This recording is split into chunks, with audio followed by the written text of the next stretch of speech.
There wasn't anyone. Coco Gauff unveils the brutal reality of tennis amid French Open buzz. Youngest American since Serena Williams in 1999 to win the US Open. Youngest woman to clinch the WTA Finals trophy after Maria Sharapova did it in 2004. And on Thursday, Coco Gauff became the youngest player to reach the third round of the French Open for 5 successive years. At just 21, the world #2 achieved a lot, to say the least, but it's all come at a cost. The fact that she's so young to have accomplished multiple laurels has played an unwanted part in her tennis journey, especially when traveling on tours, when loneliness is often the order of the day. Last April, Candi Gauff reflected on the harsh realities her daughter faced while growing up. Despite being small, she used to outperform girls older than her age at tennis tournaments. While the future looked bright, Gauff's growth somehow made her peers uncomfortable. That led to loneliness at the tournaments, which leads to sadness, so for a period of time she was unhappy. Mother Candi told the New York Times back in 2020, "I don't want to say the word jealousy, but it was a spirit of, why is this young girl winning?" So she was isolated. Gauff has found it tough to make friends on tours ever since she went pro and began traveling.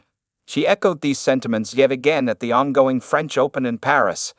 After her second-round win over Teresa Valentova, she sat down for a press conference, dated May 29. Alongside her on-court prowess, she was also asked regarding the challengers on tours, especially when it comes to feeling lonely as there's no one to talk to in general. "I think just sometimes the solitude of it, and I am someone who enjoys to be alone, but you are alone a lot on tour. I mean, for me it was harder, especially when I was younger, just because there wasn't anyone. I went from juniors with everyone being my age, finding a way to relate to someone, doing something with friends, and then going to tour, and everyone being like 10 years.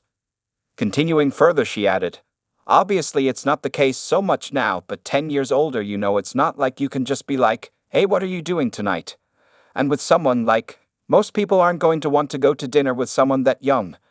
So yeah, that was the harder part for me with that transition, just basically having friends on tour to not having any friends and trying to work through that.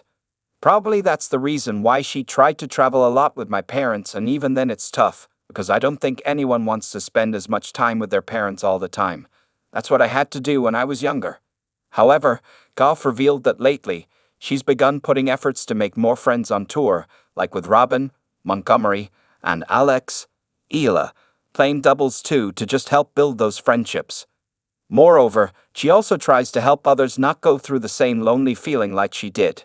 "So I think whenever I go see younger players on tour, necessarily we don't have to be friends because they might not want to," she said. "But I definitely just try to reach that hand out or say hello, or just make the vibe better, because I know that for the few players that did do it to me when I was coming up, I appreciate it a lot," added Gauff. Well, that's how her partnership with Finnish sensation Alexandra Ila began. One message that sparked a partnership between Coco Gauff and Alexandra Ila before the Italian Open earlier this month. Coco Gauff and Alexandra Ila hadn't met each other. They only exchanged a passing greeting during the Madrid Open last month. In that event, the American reached the final. On the other hand, Ila faced an early exit after losing to Iga Swiatek in R64. "We did not know each other at all, really," Gauff said, as reported by the Olympics website on May 12. "Before in Madrid, I said hi to her for the first time." It was Ila's doubles record that caught Gauff's attention initially. After the Filipino reached out to her through direct messages, suggesting to play together, she said yes. "She slid in my DMs and asked me to play. And I was like, sure, why not?" said the 21-year-old. Praising Ila's doubles stats, Gauff added, "She's a killer in doubles. 2 junior slams, and probably future ones too." Gauff emphasized that she's super happy to play with her. At the Italian Open, the pair had a decent campaign while playing together for the first time. They reached the QS stage before losing against Italy's Jasmine Paolini and Sara Errani. In Paris, however, Ila didn't pair up with Gauff, doubling up with Mexico's Renata Zarazua, with whom she has reached the second round. And while the American is still competing in the singles, entering the third round, Ila's already out. The 20-year-old sensation who made her slam debut at Roland Garros couldn't make a lasting impression, losing to Colombia's Emiliana Arango in the first round itself. It will be interesting to see when Gauff and Ila will be back together. Are you excited to watch them play doubles again? Let us know in the comments below.